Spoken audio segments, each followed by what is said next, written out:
사도행전 23장 11에서 16절 말씀을 통해서 무엇을 위해 사는가라는 제목으로 하나님 말씀 함께 나누겠습니다. 교회 안에는 신앙인이 있습니다. 더불어 종교인도 있습니다. 교회 안에는 거듭난 사람이 있고 거듭나지 못한 사람이 있습니다. 예수님은 니고데모와의 대화를 통해서 사람이 거듭나지 아니하면 하나님의 나라에 들어갈 수 없다라고 말씀하셨습니다. 그래서 니고데모가 그 말을 잘 이해를 못해서 그럼 내가 어머니 뱃속에 다시 들어갔다가 나와야 하나요? 라고 물으니까 주님 말씀하시죠. 사람이 물과 성령으로 거듭나지 아니하면 하나님 나라 들어갈 수 없느니라. 그러면 그 말은 이거죠. 적용하면 성령 받지 않으면 천국 갈 수 있다 없다? 없다는 거예요. 성령 못 받으면 천국 못 간다는 거예요. 예수님 말씀이 내가 지금 꾸며내는 말이 아니에요. 그러면 성령은 어떻게 해야 우리가 받느냐? 제가 설교 때 여러 번 말씀을 드렸지만 그러면 나는 성령 받았나 안 받았나 이게 중요한 거잖아요. 다른 게 중요한 게 아니에요. 나는 구원을 받느냐 못 받느냐가 중요한 거지. 예수님이 니고데모와의 대화를 통해서 나에게 적용하는 거잖아요. 그럼 여러분 성령 받으셨습니까? 방언하는 분들은 물론 성령을 받았다고 은사로 이제 확인이 되는 거니까 난 방언도 못 하는데 은사도 없는데 그럼 나는 성령 못 받은 사람 아닌가? 그럼 나는 천국 못 가는가? 그래서 고린도전서 12장 3절에 뭐라고 말하고 있습니까? 누구든지 성령으로 아니하고는 예수를 주시라 할 수 없느니라. 그러니까 예수님이 나의 주인이십니다 라고 고백하는 사람은 성령 받은 사람이다 라는 거예요. 그러니까 이게 성령 받지 않으면 절대로 고백할 수 없어요. 이게 마음의 중심으로 고백하는 거잖아요. 예수님 나의 주인이십니다. 내 안에 들어와 거하소서. 주님이 나의 구원자이십니다. 주님이 나를 위해 대신 피 흘려서 죽으셨습니다. 내가 그 피의 공로로 죄사함 받고 하나님 자녀가 되었습니다. 그래서 요한복음 1장 12절 영접하는 자 곧 그 이름을 믿는 자들에게는 하나님의 자녀가 되는 권세를 주셨더라. 그러니까 예수님이 나의 구주입니다라고 고백하는 사람은 뭐 받은 사람이에요? 성령 받은 사람. 성령 받지 못한 사람은 예수님 나의 주님이다라고 고백할 수 없다는 거죠. 그러니까 사도행전에 보면 아볼로라는 사람이 나와요. 아볼로라는 사람이 이렇게 성경에 소개하고 있어요. 언변이 좁고 성경에 능통한 자라. 언변이 좁고 성경에 능통하다는 말은 성경의 지식을 잘 아는 사람이에요. 근데 이 사람이 이제 강의도 하고 설교도 했겠죠. 근데 가만히 보니까 잘 예수에 관한 것을 잘 몰라요. 그러니까 브리스길라와 아굴라가 아볼로를 데려다가 주의 도를 자세하게 가르칩니다. 이전에는 요한의 세례만 이 사람이 알았다는 거죠. 그래서 예수 그리스도를 이제 자세하게 가르쳤어요. 그러니까 그 전에는 지식으로 머리로만 이것을 알았었는데 이제 주님과의 그 인격적인 만남 그것을 통해서 이 사람이 이제 하나님의 예수 그리스도의 복음을 확실하게 증거하는 증인의 삶으로 살아가게 되었다는 거죠.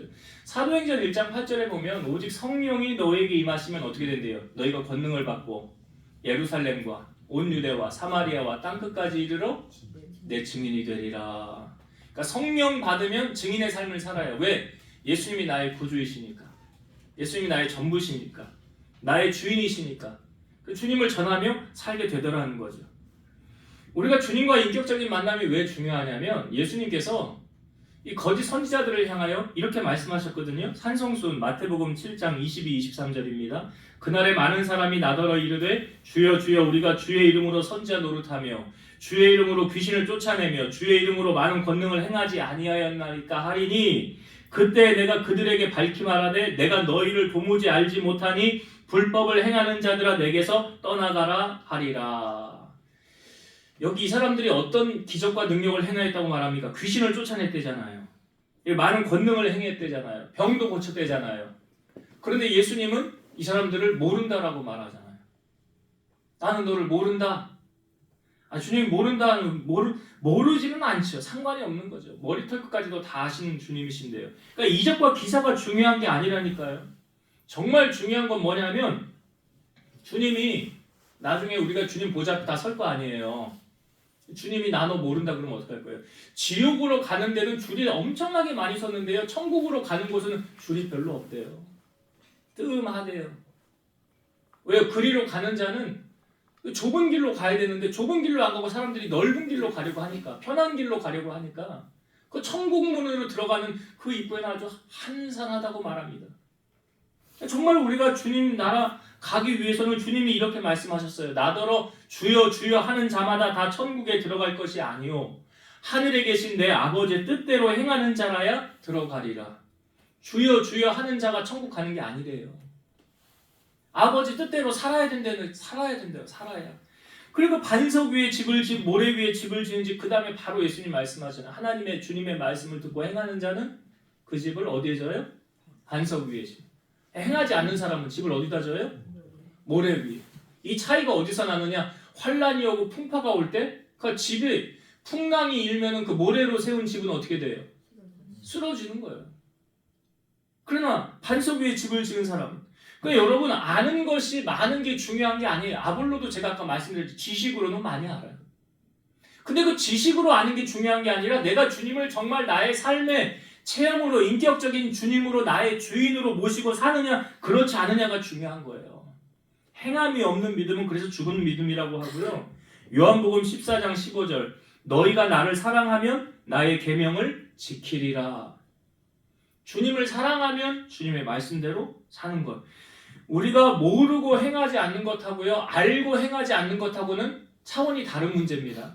몰랐을 때는 주님이 용서해 주시죠. 너 모르고 그렇게 한 거니까 내가 용서해 주지. 근데 다 알아요. 알면서도 행하지 않는 거든요. 그러니까 사도 바울이 예수님 만나기 전에는 어떻게 했습니까? 예수 믿는 자들 핍박했잖아요. 그걸 사도 바울이 디모데전서 1장 13절에 이렇게 기록해요. 내가 전에는 비방자요, 박해자요, 폭행자였으나 도리어 긍휼을 입은 것은 내가 믿지 아니할 때에 알지 못하고 행하였음이라. 내가 전에는 예수 믿는 사람들을 어떻게 했대요? 비방하고 박해하고 폭행했대잖아요. 스데반 돌 맞아 죽는데 증인 섰던 사람이 바울 아닙니까? 근데 그건 내가 그럼에도 불구하고 긍휼을 입은 건 왜 그랬대요? 내가 믿지 아니할 때 알지 못하고 행하였음이라. 그러다가 사도 바울이 이제 다메섹으로 가다가 다메섹에 예수 믿는 사람들 잡아오려고 명단 가지고 간 거예요. 옥에 쳐넣으려고. 가다가 하늘에서 빛이 비치는데 앞이 보이지 않고 음성이 들리는 거죠. 눈은 떴는데 보이질 않는 거죠. 누구십니까? 그랬더니 하늘에서 음성이 들려오죠. 나는 네가 박해하는 예수라 그러잖아요. 예수님은 사도행전 1장에 분명히 하늘로 승천하여 올라가셨는데 주님이시라는 거예요. 그러면서 네가 이제 하여야 할 것을 내가 너에게 알리리라. 넌 어느 집에 들어가 있으래. 집가라 하는 곳에 뭐 하여튼 들어가 있으래요. 그러면 이제 내가 너를 통하여서 내 일을 이룬다고 하면서 거기에 있던 제자 아나니아를 보내잖아요. 주님이 아나니아를 만나주시면서 바울에게 가서 네가 기도해줘서 그가 앞을 못 보고 다시 눈을 뜨게 해줘라 그러지 않습니까? 그러니까 아나니아가 안 간다는 거예요. 나 못 갑니다. 그 사람 바울 여기 지금 왜 왔는지 모르십니까? 그 예수 믿는 사람들 잡아다가 옥에 쳐넣으려고 온 거 아닙니까? 나 갈 수 없습니다 라고 말해요. 그때 주님께서 바울에게, 그러니까 아나니아에게 이렇게 말씀하십니다. 가라, 이 사람은 내 이름을 이방인과 임금들과 이스라엘 자손들에게 전하기 위하여 택한 나의 그릇이라. 누가 택하셨대요? 주님이 택하셨대요. 주님이 그 택한 거예요. 왜? 복음 전하게 하시려고. 그래서 바울이 어떻게 됩니까? 아나니아가 와서 바울에게 기도하잖아요. 네가 오면서 만났던 그 예수가 나를 보내요. 너로 하여금 다시 보게 하라고 나를 보내셨다. 기도하라고 보내셨다. 그래서 기도해주고 다시 눈을 뜨지 않습니까? 그리고 난 다음에 바울이 어떻게 합니까? 즉시로 회당에 들어가 예수가 하나님의 아들이심을 전파하였더라. 그러니까 완전히 다른 새 사람이 된 거죠. 바울은 회심한 다음에 아라비아로 3년 동안 거기서 있다가 다시 다메섹으로 돌아옵니다. 이게 갈라디아서 1장 17절 보면 또 나보다 먼저 사도된 자들을 만나려고 예루살렘으로 가지 아니하고 아라비아로 갔다가 다시 다메섹으로 돌아갔노라. 그러니까 사도 바울이 회심한 다음에 아라비아로 왜 갔느냐? 성경의 학자들은 이제 뭐 여러 가지 해석을 하는데 거기서 아라비아 그 광야잖아요. 광야라는 곳에 사도 바울이 들어간 거예요. 3년 동안 있었던 거예요. 왜 갔을까? 그러니까 자신이 체험한 소명과 계시를 체계화하고 이방인들을 위한 복음 사역에 대해서 하나님과 신령한 교제를 나누는 시간이 필요하였기 때문에 사도 바울이 아라비아로 광야로 갔다라고 이제 해석을 하는 거예요. 그곳에서 사도 바울은 주님과의 깊은 교제의 시간을 보냈다는 거죠. 우리도 그렇지 않습니까? 주님과의 깊은 시간이 필요해서 때로는 기도원에 가기도 하고요. 때로는 골방에서 주님과 깊은 시간을 보내기도 하지 않습니까? 또는 교회에 와서 기도를 하기도 하고요. 그리고 사도 바울이 3년이 지난 다음에 다시 다메섹으로 돌아와서 복음을 전할 때 유대인들이 사도 바울을 죽이려고 공모를 합니다. 그러니까 사도 바울이 이 복음을 전하다가 너무나 많은 핍박과 고난을 당하게 되지요. 근데 사도 바울이 그때 이 다메섹에서 어떻게 빠져나오게 되었냐면 고린도후서 11장 32, 33절 다메섹에서 아레다 왕의 고관이 나를 잡으려고 다메섹 성을 지켰으나 나는 광주리를 타고 들창문으로 성벽을 내려가 그 손에서 벗어났노라. 그러니까 여기 사도행전에도 이 부분이 잠깐 나오거든요. 제자들이 사도 바울을 광주리에 태워서 이게 성벽을 향하여 이게 끌어내려요. 탈출시키는 거예요, 사도 바울이. 거기서 이제 빠져나오는 장면을 고린도 후서에서 다시 한번 보여주고 있는 거예요. 그리고 난 다음에 사도 바울이 바로 뭐합니까? 전도여행을 시작하는 거예요. 전도여행. 그때 루스드라라는 지역에서 복음을 전할 때 한 번도 태어나면서 걸어보지 못한 사람이 사도 바울의 말을, 복음을 듣는 것을 보면서 이 사람에게 구원받을 만한 믿음이 있는 것을 보고 나서 사도 바울이 큰 소리로 외칩니다. 일어나라 라고 말해요. 내 발로 바로 일어서라. 그랬더니 이 사람이 한 번도 걸어본 적이 없었는데 일어나서 걷게 되었다는 거죠. 그리고 그 지역에 루스드라에 있는 사람들이 이 바나바와 바울이 이제 같이 복음을 전하지 않았습니까? 바나바를 향하여는 제우스라고 말하고 바울에게는 허르메스라고 말하는 거예요. 그러니까 그 신들의 형상을 이 바울과 바나바에게 붙이는 거예요. 왜냐하면 이런 기적이 나타났잖아요.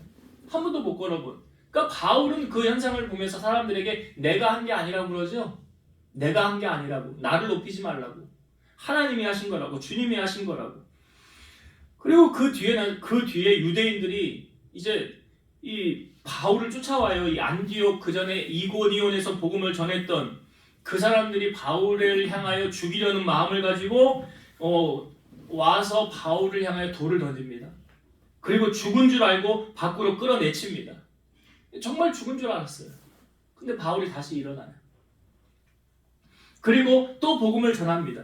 데베와 루스드라, 이고니온, 안디옥 그 1차 전도 여행에 복음을 전했던 곳을 다시 또 가는 거예요. 그러면서 제자들의 마음을 굳게 하면서 이렇게 말하죠. 이 믿음에 머물러 있으라. 우리가 하나님의 나라에 들어가려면 많은 환난을 겪어야 할 것이니라. 그리고 사도 바울은 계속해서 1차, 2차, 3차 전도 여행을 계속 하는데요. 사도행전 20장 23, 24절에 보면 이 바울이 어떠한 마음으로 복음을 전하였느냐 여기 드러나고 있죠. 오직 성령이 각성해서 내게 증언하여 결박과 환난이 나를 기다린다 하시나 내가 달려갈 길과 주 예수께 받은 사명 곧 하나님의 은혜의 복음을 증언하는 일을 마치려 하면은 나의 생명조차 조금 더 귀한 것으로 여기지 아니하노라. 그리고 이제 예루살렘으로 이제 들어가기 전에 이 빌립이라는 사람의 집에 있는데 이 아가보라는 선자가 들어옵니다. 그리고 빌립의 띠를 들고 나서 뭐라고 말하냐면 성령이 말씀하시기를 이 예루살렘에서 유대인들이 이같이 이 띠 임자를 결박하여 이방인의 손에 넘겨주리라 라고 말하는 거예요. 그러니까 그 말을 들은 사람이 이가보가 전에 천하의 전국에 흉년이 들리라 라고 말했던 사람이거든요. 이 사람의 예언이 거의 다 맞는 거예요. 그러니까 바울이 예루살렘에 가면 환난과 결박이 기다린다고 하니까 거기 사람들이 들어가지 말라고 하는 거예요. 당신 들어가지 마라. 들어가면 고생길 열렸다는 거 말하는 거잖아요. 핍박과 환난이 기다린대잖아요. 그랬더니 울면서 막 권면하니까 바울이 거기 있는 사람들에게 이렇게 말하죠. 여러분이요 어찌하여 울며 내 마음을 상하게 하느냐. 나는 주 예수의 이름을 위하여 결박당할 뿐 아니라 예루살렘에서 죽을 것도 각오하였노라. 그러니까 바울은 복음을 전할 때 순교적인 기질을 가지고 나는 어느 곳에 가든지 이 복음을 전하리라.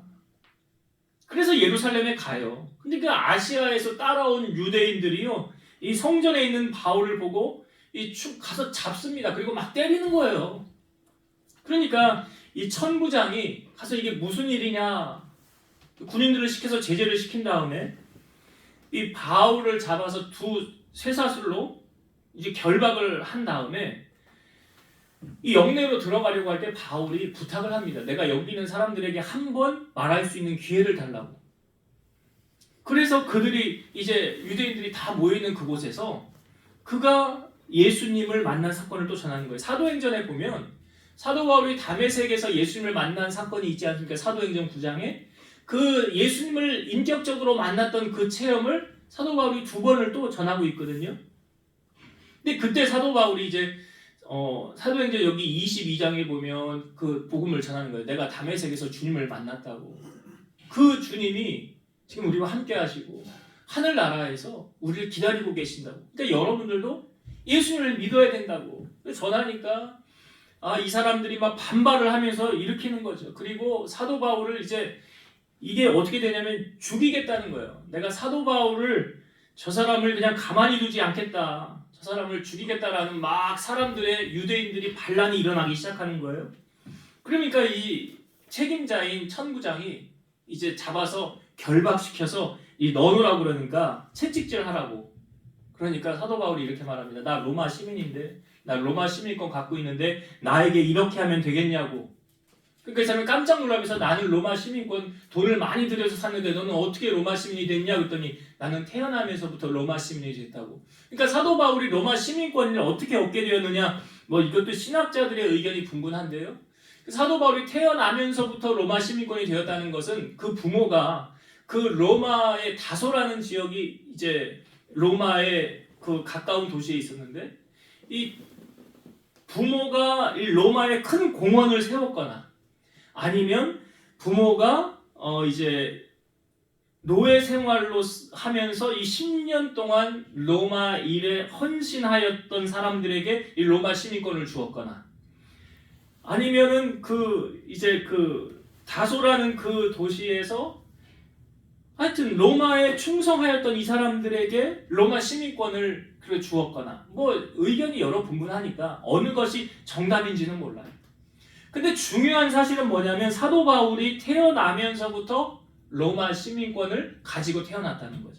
그러니까 사실은 그 로마 시민권 때문에 사도 바울은 어디로 갈 수 있었던 거예요? 로마로 갈 수 있었던 거예요. 왜냐하면 로마 시민권자는 유대인이 이제 심판을 할 수가 없거든요. 로마로 가서 거기서 판결을 받아야 되는 거예요. 그러니까 여러분이 사도 바울이 태어나면서부터 가지고 있었던 이 로마 시민권은 사실은 사도 바울이 로마로 가서 복음을 전할 수 있는 기회를 만들어 주었다는 거죠. 그러니까 하나님은 우리에게 있는 모든 것을 통해서 복음을 전할 기회를 만들어 가신다는 사실이죠. 그것이 우리가 가진 뭐 재능이나 하나님이 우리에게 맡기신 재물이나 그 어떤 은사를 통해서 하나님의 나라의 복음의 진보를 위해서 우리가 사용해야 된다라는 것을 말해주고 있는 거예요. 그러니까 이제 큰 분쟁이 생겨서 바울이 이제 옥에 갇히게 되는, 잠깐 묶여있는 그 상황에 주님이 바울에게 나타나셔서 하셨던 말씀이 오늘 우리가 읽은 본문의 말씀. 자, 11절 말씀을 다시 한번 읽어보겠습니다. 11절 말씀 같이 한번 읽어볼게요. 시작. 그날 밤에 주께서 바울 곁에 서서 이르시되 담대하라. 내가 예루살렘에서 나의 일을 증언한 것 같이 로마에서도 증언하여야 하리라 하시니라. 지금 예루살렘에 사도 바울이 잡혀 있잖아요. 잡혀 있거든요. 근데 네가 예루살렘에서 나의 일을 증언한 것 같이, 지금 주님이 바울이 여기 많이 모인 사람들 앞에서 그 층계 위에서 내가 만났던 주님을 전하는 거 아닙니까? 그 복음을 전한 거잖아요. 그랬더니 그 복음을 전한 것을 어디에서도 전해야 된대요? 로마에서도 전해야 되느니라. 그러니까 여러분, 하나님께서 우리를 언제 데려가시느냐, 언제 주님의 나라로 부르시느냐, 사명 다하면 부르시는 거예요. 하나님이 내게 맡긴 사명이라는 게 뭔가, 여러분에게 맡기신 사명이 무언가, 그 사명을 완수하면 주님 부르시는 거예요. 그러니까 사도 바울이 로마에 가잖아요. 사도행전 마지막에 보면, 이제 뒷부분에 보면 배를 타고 가다가 어려움을 겪는데, 그때에도 풍랑이 일었을 때, 그때에도 주의 사자가 사도 바울에게 옆에 서서 뭐라고 그러냐면 네가 가이사 앞에 서야 하겠고 배에 있는 276명을 모든 사람을 내가 다 너에게 붙여주었노라. 그러니까 바울 한 사람 때문에 배에 탄 276명은 다 살게 된 거예요.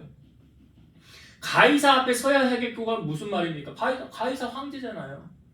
그러니까 지금은 어둠이 캄캄하고 앞이 보이지 않지만 하나님께서 바울을 로마로 인도하신다는 약속이잖아요. 우리가 기도하면서 하나님의 응답을 듣는 게 왜 중요합니까? 하나님 내게 말씀하시면 그 말씀을 이루십니까? 안 이루십니까? 이루신다는 거예요.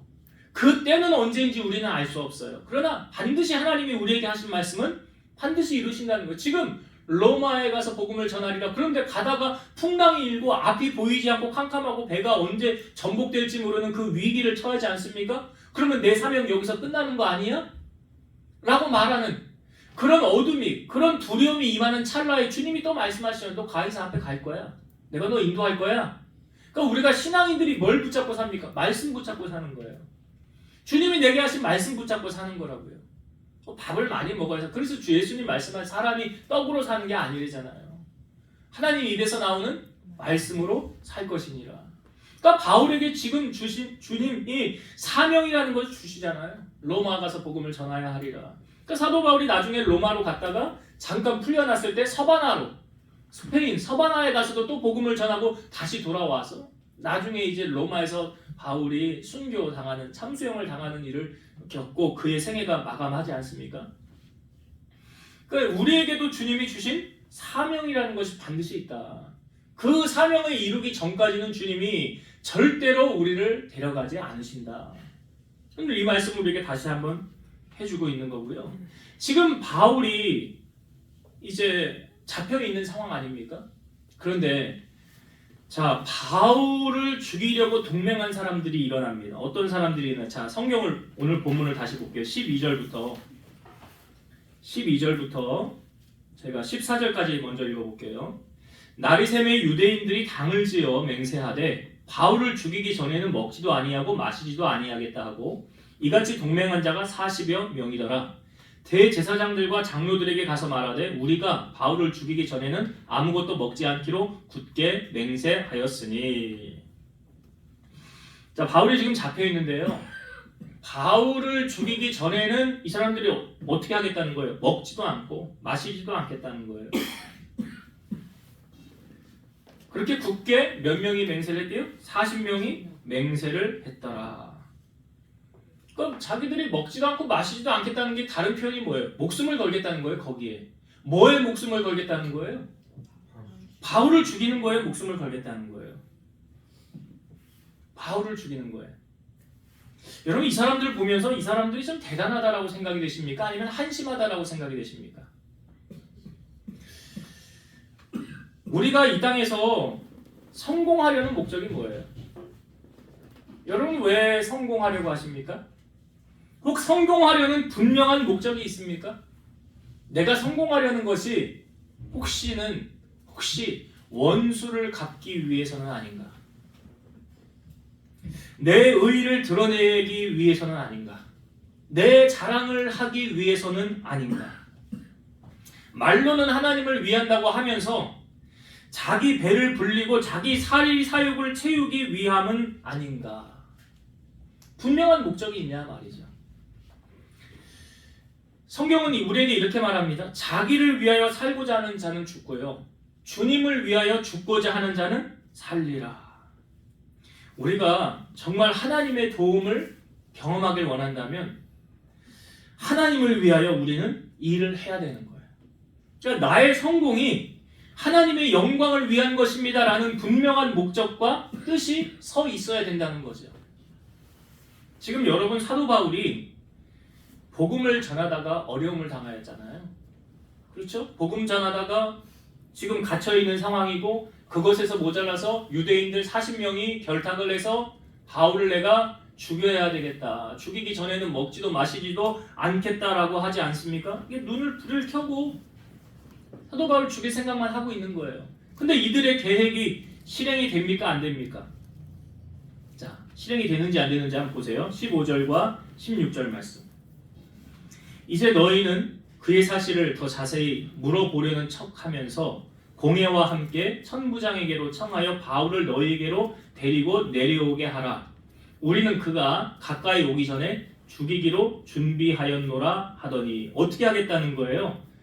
이제 가서 천부장에게 이제 사도 바울이 내려올 때 청하에서 내려오게 해달라는 거잖아요. 내려올 때 준비하고 있다가 숨어 있다가 금방 죽이겠다는 거예요. 그렇게 우리가 그렇게 다 준비를 다 해놨다. 자, 근데 16절을 보세요.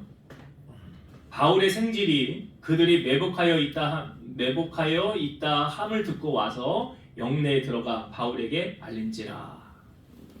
여기 누가 등장을 합니까? 바울의 생질, 바울의 조카예요. 누이의 아들이래요.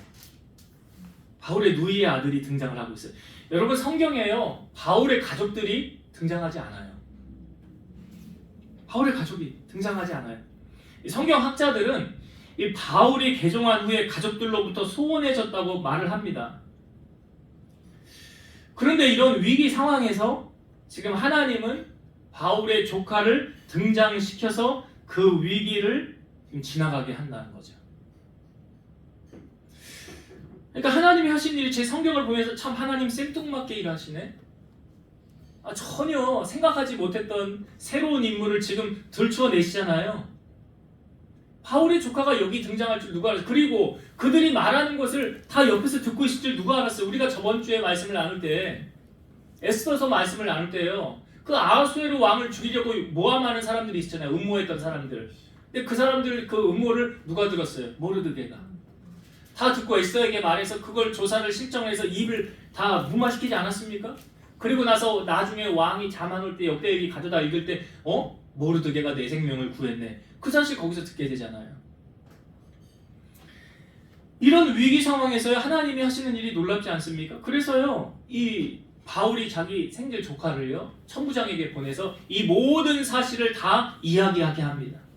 그리고 나서 이제 어떻게 되냐면 밤 9시에 급하게, 밤 9시에 보병 200명, 기병 70명, 창병 200명을 데리고 사도 바울을 밤 9시에 은밀하게 아무도 모르게 다 이동을 시켜놔요. 가이사랴로 이동을 시킵니다. 이게 하나님이 하시는 일이에요. 여러분, 우리 주변에도요, 돕는 자를 붙이시는 분도 하나님이시고, 우리에게 악한 자를 붙이셔서 고난을 허락하시는 분도 하나님이시라는 걸 아셔야 돼요. 하나님이, 솔로몬이 하나님이 3번 그의 인생에 나타났을 때, 마지막 3번째 나타나셨을 때 솔로몬이 이방 여인들에게 마음을 돌이켜서 하나님을 섬기지 않을 때 하나님이 너 돌이켜라 돌이켜라 하고 말씀하십니다. 내게 마음을 돌이켜라 돌이켜라. 그래도 안 들었어요. 그랬더니 하나님이 어떻게 하냐면 솔로몬 주변에 적들을 일으켜서 솔로몬에게 고난을 허락하세요. 그러니까 시편 기자가 하는 말이 딱 맞잖아요. 고난 당하기 전에는 내가 그릇 행하였더니 이제는 주의 율법을 지키나이다. 고난 당하는 것이 내게 유익이라. 이로 말미암아 내가 주의 율례를 배우게 되었나이다. 하나님이 부르시는 통로가 그렇다. 잘못 가면 하나님이, 근데 더 무서운 건 뭔지 아시죠? 하나님의 무관심이라는 거. 너 네 맘대로 해라. 하나님의 손을 떠나는 거, 그냥 내버려 두시는 거, 이게 더 두려운 거라고. 하나님이 관심이 있으면, 사랑하면 고난을 통해서라도, 징계를 통해서라도 하나님이 부르시는 거죠. 다시 징계를 통해서. 그리고 하나님이 우리를 주변에, 이제 하나님이 돕는 사람들도 하나님 붙이시는 거 아닙니까? 지금 바울에게 바울의 조카를 붙이잖아요. 아브라함에게 마지막으로 시험하였던 게 이삭을 바치라는 시험이었어요. 3일 길을 걸어서 모리아 땅으로 이제 가서 제사를 지내려고 하잖아요. 종들에게는 너희는 여기 머물러 있으라. 내가 이삭하고 함께 가서 제사하고 돌아오리라. 그 이삭이 올라가면서 아버지, 우리가 제사 지낼 거 다 준비해 갔는데 양은 어디 있습니까? 주님이 친히 준비해 놓을 거야. 올라갔는데 없잖아요. 이삭을 결박해서 눕혀서 칼로 칠 때 하나님이 급하게 아브라함을 2번 부르시잖아요. 아브라함아 아브라함아, 급하게 부르시는 거예요. 이제야 네가 나를 경외하는 줄 내가 알았노라 그러죠. 그리고 나서 눈을 들어보니까 그 전에 안 보였던 양이 저기 보였더라. 근데 제가 그 양은 거기 원래부터 거기 있었어요. 갑자기 하나님 갖다 놓은 거 아니라고요. 근데 언제 보이느냐가 문제죠. 언제 보이느냐. 다윗도 사울에게 많이 도망다니지 않았습니까? 사울 왕이 다윗을 죽이려고 얼마나 군사를 풀어서 다윗은 힘들게 했습니까? 근데 사무엘상 23장 14절 다윗이 광야의 요새에도 있었고 또 십광야 산골에도 머물렀으므로 사울이 매일 찾되 하나님이 그를 그의 손에 넘기지 아니하시니라. 그러니까 아무리 사울이 다윗을 죽이려고 해도 죽여요, 못 죽여요? 마태복음 10장 29절 참새 2마리가 한 아사리온에 팔리지 않느냐 그러나 너희 아버지께서 허락하지 아니하시면 그 하나도 땅에 떨어지지 아니하리라. 하나님께서 우리를 언제 부르시느냐? 사명을 다하시면 부르시는 거예요. 유라굴라라는 그 광풍 앞에서도 주님이 나타나셔서 말씀하시고 너에게 항해하는 자 내가 다 너에게 줄 것이고 가이사 앞에 서게 하리라. 이게 로마에 가서 복음을 전하러 가는 거예요. 그러니까 사도 바울이 로마로 관광 가는 거 가러가 아니잖아요. 복음을 전하러 가는 거 아닙니까? 사도 바울은 복음의 빚진 자라고 했고요. 사실은 사도 바울이 내가 로마에 가서 복음을 전해야 되겠다 하는 것이 사도행전 19장 21절에 보면 이 일이 있은 후에 바울이 마게도냐와 아가야를 거쳐 예루살렘에 가기로 작정하여 이르되 내가 거기 갔다가 후에 로마도 보아야 하리라 하고. 그러니까 먼저 사도 바울이 내가 로마에 가서 복음을 전해야겠다는 그 마음의 소원이 있었다는 거예요. 이 소원도 누가 주신 겁니까? 하나님 주신 거예요. 시편 20편 4절 네 마음의 소원대로 허락하시고 네 모든 계획을 이루어 주시기를 원하노라.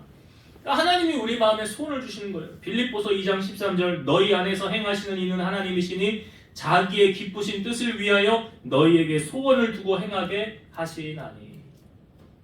하나님의 뜻을 이루기 위해 우리에게 소원을 주신다. 그래서 그 뜻을 이루어가게 하신다. 오늘 이제 말씀을 정리하고 마치겠습니다. 여러분 사도 바울이 왜 그는 그의 인생을 복음 전하는 거에 전부 올인했을까요? 왜 그랬다고 생각하세요? 내가 받은 은혜가 너무 크기 때문에. 주님께로 받은 은혜가 너무 크기 때문에. 그래서 사도 바울은 말하잖아요. 내가 뭐에 빚진 자라? 복음에 빚진 자라. 내가 복음에 빚진 자라라고 말하잖아요. 그러니까 바울이 회심하고 난 다음에 즉시로 복음을 전하고 1차, 2차, 3차, 로마까지, 서바나까지 그의 인생의 전부를 뭐 하는데 올인했습니까? 복음 전하는 것에. 여러분 은혜가 크게 다가올수록요 주님을 더 사랑하게 되잖아요. 그리고 주님 앞에 더 가까이 나아가게 되고 주님을 어떻게 하면 기쁘시게 할까 하지 않습니까? 바울의 인생이 그러했다는 거예요. 그래서 바울은 주님께서 주신 그 사명 붙잡고 나아갔더라. 여러분 하나님께서 여러분들에게 주신 사명은 뭘까요? 나는 하나님이 주신 사명이 뭐지? 그 사명을 우리가 따라 살 때 주님의 도우심을 우리는 경험하며 살아갈 수 있어요. 모두 다 신학교에 가서 모두 다 목회하는 게 주님의 사명입니까? 아니에요. 내가 나의 삶의 현장에서 하나님의 영광을 드높이고 주님을 기쁘시게 하며 그 현장의 자리에서 선교사로 복음 전하는 자로 살아가는 것이 주님이 내게 맡기신 사명이라는 거예요. 그 사명을 여러분 잊지 마시고 그 주님을 위하여 내가 선한 마음을 가지고 목적을 가지고 일할 때 주님은 어떻게 하십니까? 오늘 바울이 위기 가운데 있을 때도 항상 하나님이 개입하셨잖아요. 오늘 40명이 죽이려고 바울 죽이려고 결단하였잖아요. 그럼에도 불구하고 하나님이 거기서 바울의 생지를 통해서 바울을 구원하시고 또 바울이 광풍 가운데 있을 때도 거기서도 구원하시고. 그러니까 사명자는 그 사명을 완수하기 전까지 절대로 죽지 않습니다. 하나님이 지키시고 인도하세요. 우리가 하나님의 도움을 받기 원한다면 여러분 주님을 위해 선한 마음을 품으시고 주의 복음을 위하여 헌신하고 나아갈 때 주님이 우리를 도우시고 우리를 인도하신다는 사실. 그래서 먼저 그 나라와 그 일을 구하라 그리하면 이 모든 것을 너희에게 더하시리라. 이 약속의 말씀이 여러분들의 삶 가운데 이루어지기를 주의 이름으로 축원합니다. 기도하시겠습니다. 지금도 살아서 역사하시는 하나님 감사합니다. 바울은 다메섹에서 주님을 만난 후에 즉시로 그런 복음을 전하는 자로 살았습니다. 우리도 주님을 만난 은혜와 감격이 우리 가운데 있다면 바울처럼 복음의 빚진 자가 되어 다시 오실 주님을 전하며 살아가는 우리 성도들 되게 하옵소서. 주님의 복음을 전할 때 주께서 우리를 위경에서 건져주시고 또한 필요를 따라 채워주시고 하나님의 도움을 경험하며 살아가게 될 줄로 믿사오니 이런 은혜와 간증이 풍성한 우리 성도들 삶 되게 하옵소서. 예수님 이름으로 기도드리옵나이다. 아멘.